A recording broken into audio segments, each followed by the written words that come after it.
Hey everyone, welcome to my channel. আমি অদ্রিজা। কেমন আছো তোমরা সবাই? আই হোপ সবাই খুব ভালো আছো। সো আজকের ভিডিওটা কিন্তু খাওয়া দাওয়া নিয়ে। বাঙালি মানে পেট পুজো, অ্যান্ড পুজো তো চলেই এসেছে।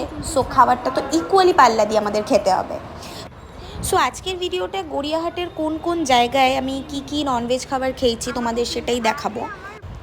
সবার ফার্স্টে তোমাদেরকে বলছি এই মশালা কোল্ড ড্রিঙ্কস, এই লস্যির দোকানটা, যেটা ট্রেডার্স অ্যাসেম্বলির দিকেই আছে, একদম ওই ফুটে ট্রেডার্স অ্যাসেম্বলির জাস্ট অপোজিটেই, একদম ছোট্ট কর্নারের মধ্যে, বেশ ভালোই করে, 50 রুপিস দাম। তোমরা চাইলে এখান থেকে খেতে পারো। সেকেন্ডলি আমি চলে যাচ্ছি একদম রাস্তাটা ক্রস করে তার অপোজিটের ফুটে, যেটা টুয়ার্ডস গোল পার্কের দিক যাচ্ছে, ওইখানেরই ঠিক এই ডিজিটালের শপটার অপোজিটেই এই মোমোর দোকানটা।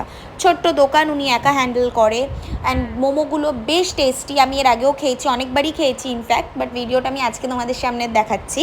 এখানের যে সসটা, এটা খুব ফেমাস, একটা স্পাইসি সস, অ্যান্ড স্যুপটা আর মোমোর সাইজগুলো বেশ বড় বড়। 60 রুপিস দাম, 5 পিসেস থাকে। তোমরা এখান থেকে খেতে পারো।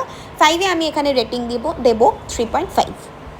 গড়িয়াহাটে কিন্তু এরকম ভেজের দোকান প্রচুর আছে। তার মধ্যে আজকের এই ভিডিওটাতে আমি তোমাদেরকে ঠিক 3টে জায়গায় দেখাবো যেখানকার খাবার আমি ট্রাই করেছি। আর আজকেরটা পুরোপুরি ননভেজ খাবার। এই ভিডিওটা কিন্তু ননভেজ খাবারের পার্ট 1, কারণ এরপরে কিন্তু পার্ট 2ও আসবে, কারণ একদিনে কিন্তু সব জায়গা কভার করা যায় না। আমি ভেজেরও বানাবো এরকম ভিডিও। সো তোমাদের যদি ভালো লাগে অবশ্যই কমেন্ট করে জানিও। অ্যান্ড আমার ভিডিওটা যদি সত্যি ভালো লেগে থাকে তাহলে অবশ্যই লাইক, শেয়ার অ্যান্ড সাবস্ক্রাইব করতে ভুলো না। আচ্ছা, পুজো তো আর বেশি দিন বাকি নেই। সো আমি যখন গোলপার্কের রাস্তা দিয়ে যাচ্ছিলাম, দেখলাম প্যান্ডেল কিন্তু অনেক জায়গায় বেশ তোড়জোড় করে হচ্ছে। সো কার কটা জামা কাপড় হলো, কে কী কিনলে অবশ্যই কমেন্ট করে জানিও। তারপর আমরা দুজন হাঁটতে হাঁটতে চলে গেলাম শঙ্কর কেবিনে, এখান থেকে ফিশ ব্যাটার ফ্রাইটা ট্রাই করব বলে। শুনেছি নাকি এটা বেশ ভালো খেতে হয়। আর ফিশ ব্যাটার ফ্রাইয়ের 1 পিসের দাম ছিল 80 রুপিস। শঙ্কর কেবিনটা হচ্ছে একদম গোলপার্কের মৌচাকের ঠিক একটু আগে। তো আমি শুনেছি তো এখানে ব্যাটার ফ্রাইটা নাকি খুব ভালো খেতে, কিন্তু আমার মনে হয় ব্যাটার ফ্রাইটা আরেকটু বেটার হতে পারতো, কারণ আমি ফিশ সেরকম কিছু পাইনি।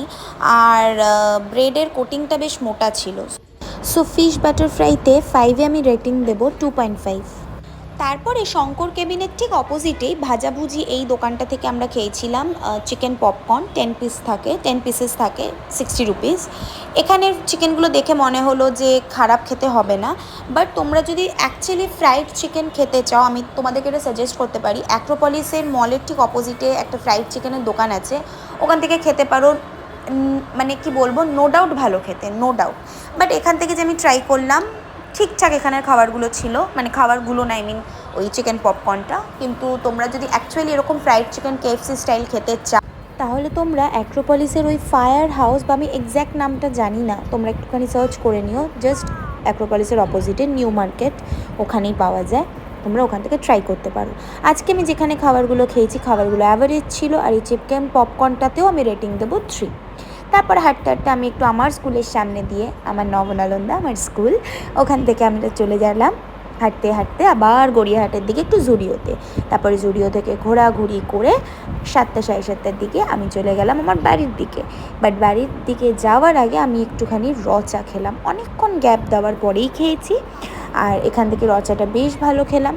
একটু বিস্কিট দিয়ে চা খাওয়ার পর আমি চলে গেলাম আমার বাড়ি। সো এই ছিল আজকের ব্লগ। ভালো লাগলে অবশ্যই জানিও। আর আবার খুব শীঘ্রই দেখা হচ্ছে তোমাদের সাথে।